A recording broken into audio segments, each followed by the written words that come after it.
Ihendure ngengaho shinda gwa mabere ya nyoko.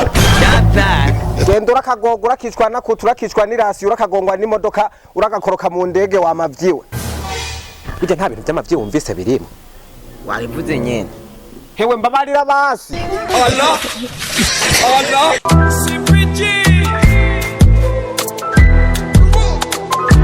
Swing a boy. Beat Bobo banyitaki bobo. Yini sauce no mugenzi wa kapo. Bobo banyitaki bobo. Bobo banyitaga dogo. Ihanda ndabarusha magrado. Bobo banyitaki bobo.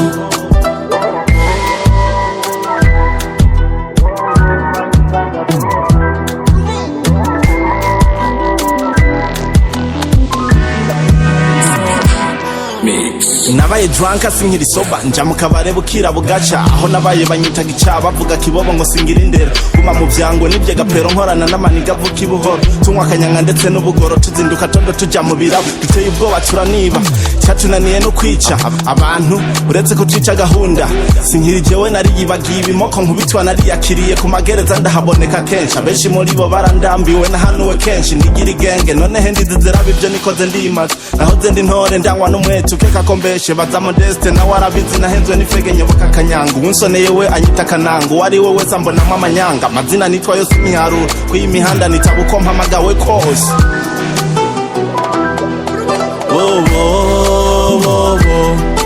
bobo banyitaki bobo yini sauce no mugenzi wa kapo bobo banyitaki bobo We petit frère. We none kuguma wishiramwe ivyo bibazo byinshi ni kuberi. Erega ibyabaye byarabaye humura. Erega kubinyibutsa. Ihangane. Erega abavyeyi barapfuye ntibazogaruka nyene hajya twaramaze kubahera. Erega tugiye kubaho gute? Oya tuzobaho none we urazi iby'Imana ipanga none twe tuzobaho we humura nani. We nk'ubugumyirira none ucubagarukana rero. Wambwa. Je no kuri numva inzara. Wumva inzara? Jere ndago umviriza petit frère wenda kubwira ikintu kimwe. Uyu mugi twe tuba mu wangozi. Udaciye ubwenge ntuzobaho. Aha kwa gufata umwanya twiga ati ko abavyeyi bapfuye mbe tugiye kubaho gute? Turaba umugambi twokora neza twebwe natwe tuvyaza umusaruro abanyagisagara. Reka mungaha mu gisagara ntabo ubishaka. Habo ubishoboye tubigenza gute? Ko bigenza gute?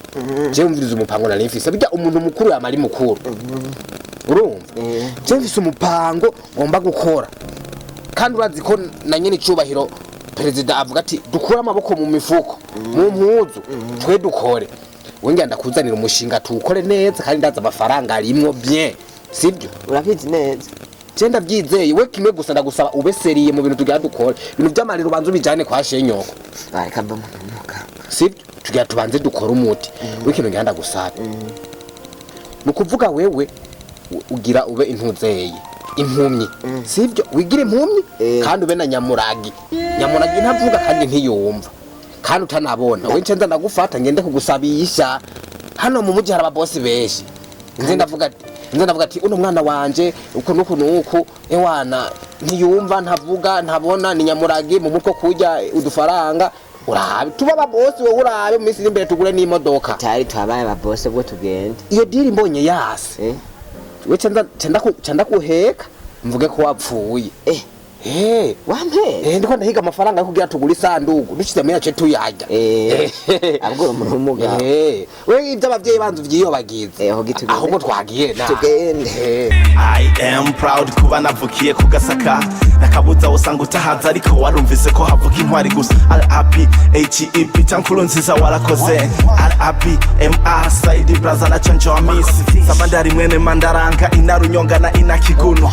karibi wacu hasange wa muco gusokoza nyaduca imigani be n'ibitito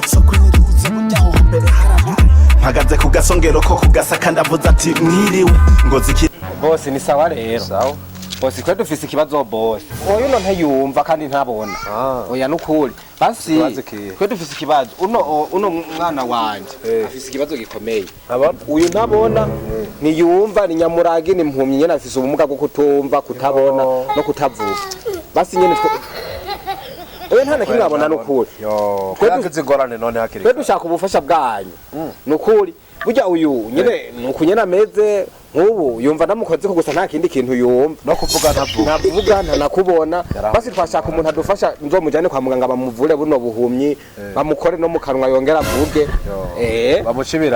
bamucibirage nyene atangure kuvuga niko yahuye n'ingorane akiri muto gabana undabire we nukuri abyaye kangahe kandi akiri umwana yaragize ikibazo kwera n'amahera ntayabona oya senge ubu nanje ntanambona weza basi oya araba boss nukuri udufashe boss raba boss ucabane nukuri umpe n'ibihumbi 500 ugende kumuvuza nukuri imana izokwakira kwari menshi none oya basi raba yufise yose nukuri uduhe nje kumuvuza avuge nukuri abone nyene byose bigende neza bahungu nyene ntibakubeshera ntuvuga ndakesera usivye no kuvuga sindanumva bya bintu nyene biri seri wa muhungu ntanavuga ntanabona mwambwiye umushaka amafaranga mwarase gukora ngo mushaka amahera shamuza murasabiriza ujyashe ubona azobora umuntu abahanyoka murabura mukora amaboko mufuko mukore none uratwimye ndabahike ndayafise ubu nyene uragiye utaduhaye genda urakagogwa urakicwa nakutu urakicwa n'irasi urakagongwa n'imodoka uragakoroka mu ndege wamavyiwe burya nta bintu vy'amavyi wumvise birimo wabivuze nyene hewe mbabarira basi Allah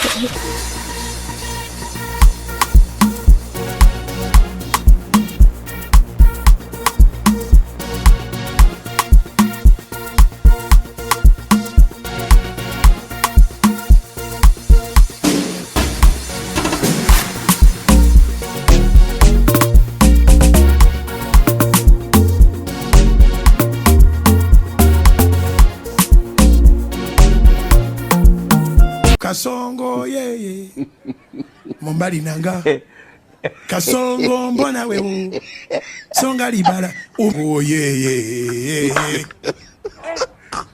Kasongo mbona wewe nibwo nakunda kubarira nyene ikibazo cy'amafaranga wanje ubu cyarakemutse yego yavuga amafaranga je ubu n'uruzi wanje ubu n'urudubi ibanki bariko kwibanga ingozi ntuzi yuko ari cina yivye ndanakwibere nibanga ubu tuvuga ndiko ndagenda ni miliyoni nkamagana nkabiri ku mufuko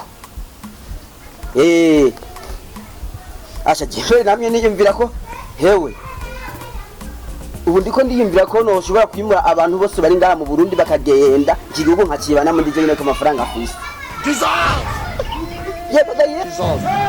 ubu cyarakemutse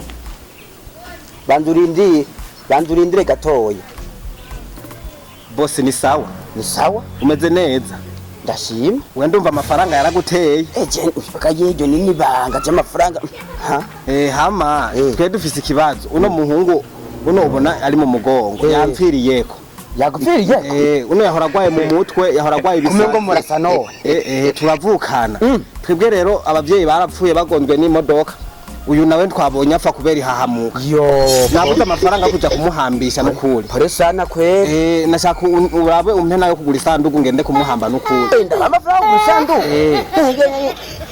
ya boss murasira mu mutwe we ntuvuze none ko yafise ni kwa n'amafaranga ndafise kare yiwanje nayo wanyu none ko yapfuye none wumva cyane bigenza gute navugenda umuhambisha shara bareka kuzana ibintu oya je n'amafaranga jereka kunzanira ibintu by'umwaka uje nibere mu business wanje nibwo yapfuye muhungu banduje hasi nibwo wapfuye zaha hasi ndakwereka bose uzana amafaranga shara je ntayo ndabaha nibwo wazana wandika ngaha uko mateka imitwe seraba ngu yapfuye hagaze yapfuye agenda ubu we wapfuye yapfuye hagaze newe uyanyuma nkandi yapfuye je nta mpanda baha genda mutekera imitwe ku bandi bantu urabona jewe ndiwe shira ngaha tarapene no mutwe nibyo imbunda birimo iyo sakoshi nuvuze ko irimo amafaranga urayama cyangwa ntayo ndaguha ntayo ndaguha we nani we nturambona we ntayo ndaguha ngumiriza manze ndakwereka zanda we bintu rero manze ndagukoso. It was at this moment he knew. Muzi n'amakuru nta gisuba kibi kindi ahubwo kuba ntashaka gukora amaraso zino saha reka ndabihoze nigira. Pablo akagumye Aguma. God have mercy upon us.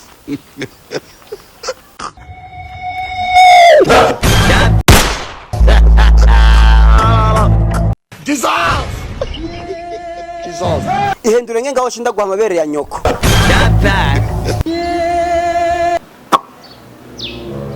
akimbwa karashobotse Duwo kugasaka